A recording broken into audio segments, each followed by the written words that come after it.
What's up, guys? Welcome back to the Fake Heel YouTube channel, and today we're going to be unboxing the Chella Toys Wrestling Megastars Series 2 King Haku and Tangaloa, and it is brought to you by my new book, The Wrestling Figure Encyclopedia, which features a foreword by Xavier Woods of The New Day, photography by Matthew Goldberg, and we have it in full color, black and white, modern edition, 2010 to 2023, every basic, every elite, every ultimate, every AEW, even stuff like this, the independent producers. And I will show you that even in this book, we have, before they were released, them listed and their pictures in there. Keep track of what you have, what you want, what you need. Hardcover, paperback, digital, you name it, it's available at heelbooks.com. Pick it up today. Beautiful cover on that. But we're going to get right into it. We're going to be unboxing these two, and on another video, we're going to be doing the BWO, but it felt fitting to put father and son together, because that's right, King Haku and Tangaloa are father and son. First up, we're going to take a look at Tangaloa. Now, be honest with you, I know nothing about this man other than that he was Camacho, but as far as this character, I have no knowledge on it, but I bought the whole set because it was just cheaper that way, to be completely honest with you. So we got him. But his action says he features the ape shit pile driver. Nice shot of him. It's obviously like doctored and photoshopped, and he's matching his gear, which is cool. Nice autograph that he has. I like that. That kind of like reverse everything. On the back, collect them all. King Haku, Tangaloa, Big Stevie Cool, Blue Meanie, Hollywood Nova. Obviously, we have those. And it has a checklist here. And I think I have every single one of these, which is pretty cool. And we have the bio card, which we all love. Tangaloa, 6 feet 2 inches, 230 pounds, from Honolulu, Hawaii. Has won multiple championships in Japan. Made his debut in 2008. And is son of the legendary Haku. And I like this. Concept art is by Tippy, who we love. Action figure seller did the card design, and officially licensed Epic Toys, official Chella Toys. So this is the last product of Chella Toys figures. So let's open this up. Let's take a look. This is actually my first time ever unboxing a Chella Toys figure, because I always just kept the mint on card. Let's see. The card is a nice quality, I will say that. And the figure is actually more sturdy than I expected. I know a lot of people said they were very cheap plastic before. Not that this isn't cheap plastic, but it's much more durable than I thought. So, as we know, they have 4 points of articulation: waist, left arm, right arm, and head. And obviously, he is modeled after the Macho Man Randy Savage body, the Shawn Michaels, and Rick the Model Martel. That style body from the WWF Hasbro line. So we'll start from the bottom. He's got his white boots on. They don't go all the way up his leg. They're just stop right here, almost like sneakers, with a little bit of lacing there, even on both sides. He's got great gold metallic paint on the back of the calves, as well as the quadriceps and the groin area, with a belt wrapping around with metallic silver paint for the belt notches. Back with the metallic gold on the chest and on the back. White gloves and a tongue out head sculpt, which looks pretty good. He's got slight fade on the sides and back of the hair. Black beard, white teeth, pink tongue. I mean, I think the colors on this are really great. But again, I don't really know much about him to be able to break it down too much. But it is actually a nice quality figure. Obviously, you can tell it was cast in white, as we would have assumed anyway.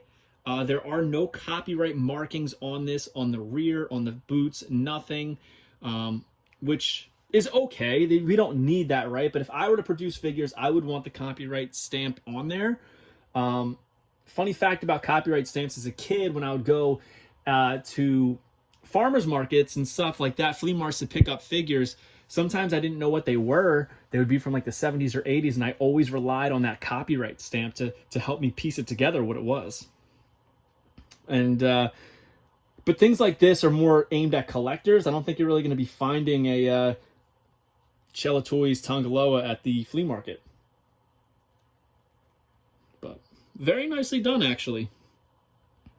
I think the face nails the likeness on him. And as you can see, we have the original Tippy Shiz art right there. And I would say that the figure came out pretty damn close to that Tippy Shiz art. So there it is. You can see the lines here. Maybe if they put a little black there, kind of similar to the actual figure, outlined it, it might have looked nice. Not that he really has that in the picture, but I guess because of the depth of it, it kind of could appear that way. But regardless, I would say it is a pretty nice figure. Hard for me to be excited about it, but gets the job done. Does it stand? Absolutely does. Now, on to the figure that I was very excited about getting in this set. One that I think could have fit into the original WWF Hasbro line, and that is King Haku. Let's take a look at him. The father of Tangaloa. Great shot right here on the front. They photoshopped the crown on. Initially, he had no crown in the picture. Initially, the figure itself had no crown, but they added that later. Now, here's my issue. Okay, I do think this figure is a little bit too thin, a little too slender. You'll notice that in the original design, he was kind of modeled after the, I believe it's Series 2 Hacksaw Jim Duggan body that was also used for the re-release of Hacksaw Jim Duggan. And I think that it would have been much better if they kept this thicker torso mold. He's a little too slender, too thin. To me, this wouldn't really fit in too well with the original Hasbros, but we're going to talk about that as we go. On the back, same thing, the entire Wrestling Megastars checklist as well as Series 2 at the top. A nice black and white shot of the prototype here. And we have the bio card with the signature and the shot of King Haku again. It says 6 feet 1 inches, 275 pounds, the Isle of Tanga, one of the toughest men in wrestling, crowned king in 1988 and a former world tag team champion with somebody that you may remember from the Hasbro line. He was a tag team partner of Andre the Giant.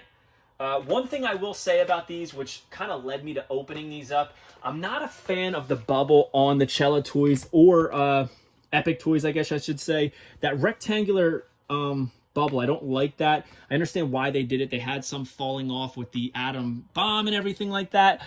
But I don't know. I just don't like that as a mint on card collector. I feel like it kind of dulls the area around. It kind of makes you not want to hold it on, keep it on the card, but kind of stinks that he doesn't have this torso. We're going to take a look at the torso that he does have, and the removable, wow. Look at this, guys. The top of this bubble, almost no adhesive. Like, it came up so easy with just my finger. Didn't you have to put the fingernail in there? The bottom is pretty glued, but not that top portion. Interesting. So we dropped the crown, which I kind of figured wasn't going to stay on his head very well. It's kind of not supposed to fit snug. I can tell by the mold of it. It's kind of supposed to just sit up there. But let's take a look at the figure first.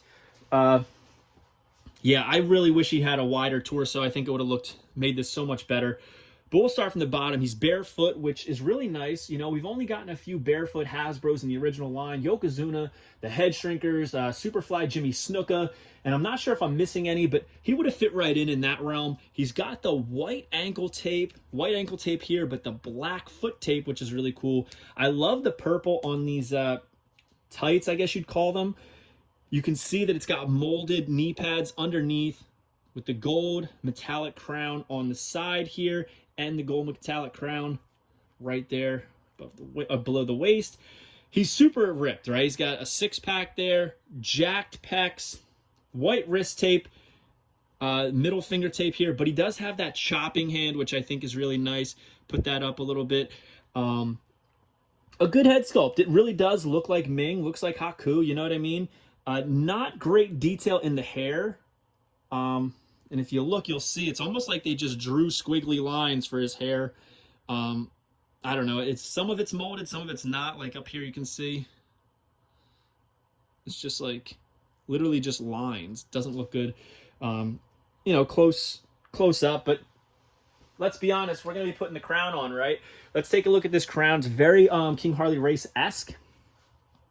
So it's got the gems on it. Love the purple to match the tights, the metallic gold.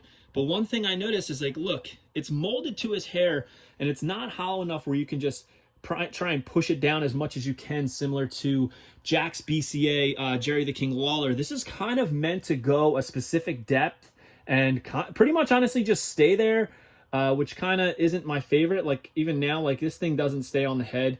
It's kind of like you prop it on there, and it kind of doesn't look that good on him, to be completely honest.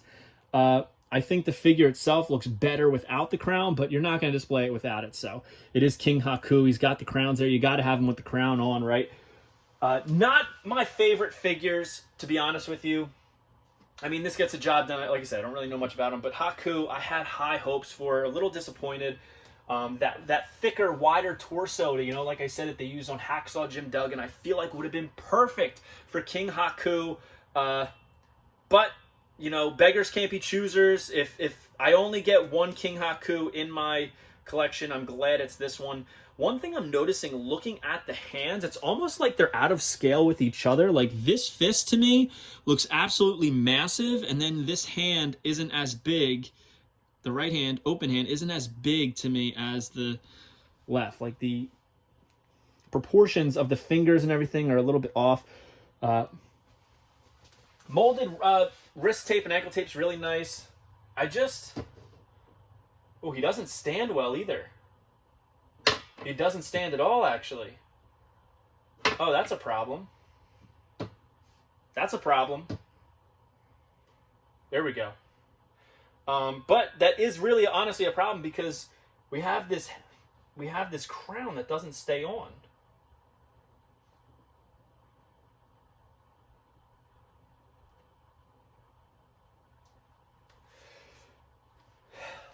I mean, I'm a little disappointed. I was very excited for King Haku. It's the one I mainly wanted in this set. BWO is very excited. We're going to do that later, but yeah, I mean, they're not terrible figures by any means. I'm happy to have them if it's the only way we can get a retro style King Haku, because I don't know if Mattel's ever going to do them. Maybe Zombie Sailor Toys, who knows? But I am happy to have them. It just, when you see a drawing of something and you have this expectation that it's going to be like Hacksaw Jim Duggan, and then the prototypes come and, you know, it's not like that. It is disappointing, but you hold out hope that the final version will have that torso. But it is what it is. One interesting thing that I'm seeing here is that the fingers and the everything are a little interesting. Like, look at these toes. Like, very, very bulbous. I'm trying to show you. Bulbous toes there. Like, almost like primate. But yeah, I think what I would display him, arm up, alongside his son. I do like them. It's just I do wish that torso was different. But I would say, considering all things, Epic Toys did a good job fixing this situation as best they could. You know, Chella Toys kind of left a lot of people hanging, and I get it, Epic Toys probably took a little bit of a loss on this one. But hope you guys liked this video. Don't forget to like, comment, and subscribe. Follow me on Instagram and TikTok at FigHeal. Twitter is at TheFigHeal. Pick up the Wrestling Figure Encyclopedia Modern Edition 2010 to 2023, featuring a foreword by Xavier Woods. And make sure you join Whatnot at whatheal.com, and you will get $15 off your first purchase. Stay tuned. We are also going to be doing the BWO unboxing, Big Stevie Cool, Supernova, and the Blue Meanie, so don't miss it. And make sure you smash that subscribe button. We'll see you on the next one, guys. Peace. Are you a wrestling figure collector of WWE Mattel, AEW Jazzwares, and everything in between? Then you need FigHeal's Wrestling Figure Encyclopedia, the modern edition covering all releases from 2010 to present day. Featuring over 5,000 photos of action figures from the hottest brands, including independent toy makers. Keep track of what you have, want, and need, including loose, mock, and overall collection value. With a foreword by WWE superstar Xavier Woods and shots by Matthew Goldberg, the Wrestling Figure Encyclopedia is a must-have for collectors. Premium, full color, and value black and white editions available now on Amazon.com. If you enjoyed this video, don't forget to like, comment, and subscribe. Follow me on Instagram, TikTok, and Twitter at FigHeal. Pick up my book series on Amazon and my merchandise on ProWrestlingTees.com/FigHeal. Join my official sponsor, Whatnot, at WhatHealed.com and receive $15 off your first purchase.